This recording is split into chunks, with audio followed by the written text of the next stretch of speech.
Au Mali, la ville de Kidal a lancé sa rentrée scolaire le 18 octobre. Depuis l'éclatement de la crise en 2012, les écoles sont restées fermées. Placée sous la présidence du gouverneur de Kidal basé à Gao, une première pour une autorité malienne, cette rentrée a dû être reportée plusieurs fois.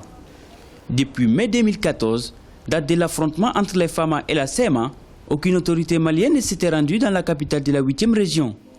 Ce geste de la CEMA a été salué par les acteurs du processus d'Alger comme un signe d'apaisement. Il y a quelques difficultés, évidemment, puisque ça fait déjà quelques années que les écoles n'étaient pas vraiment ouvertes. Il y a eu beaucoup de travail de réhabilitation au niveau des écoles qui ont été faites, mais il y a beaucoup de besoins en termes d'équipement, en termes de fournitures. Voilà, ce sont les difficultés actuelles, mais l'essentiel, c'est que les enfants puissent aller à l'école. La région de Kidal compte 62 établissements scolaires, cependant une vingtaine ouvriront. La faute au manque criard d'enseignants qui veulent plus de garanties sécuritaires. Samba Mori Touré est un enseignant en poste à Kidal n'ayant toujours pas rejoint son poste. En effet, Mori était à Kidal lors des derniers affrontements. Il a perdu l'usage de ses jambes après avoir reçu des balles.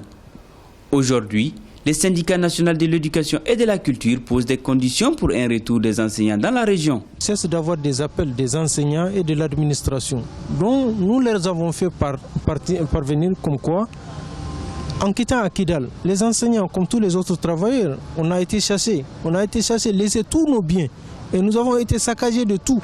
Nous demandons une indemnisation. La position de notre syndicat, c'est de dire aux enseignants de ne pas s'y rendre tant qu'il n'y a pas la présence de l'administration scolaire, des forces de défense et de sécurité, et qu'au moins qu'on puisse nous respecter, nous considérer pour préparer cette rentrée au niveau de Kidal. Après l'adoption du projet des autorités intérimaires, cette rentrée en présence des autorités maliennes vient encore de rappeler les signataires de l'accord d'Alger de la nécessité du dialogue. Sans doute, cette reprise permettra aux enfants de renouer avec les classes après des années d'interruption.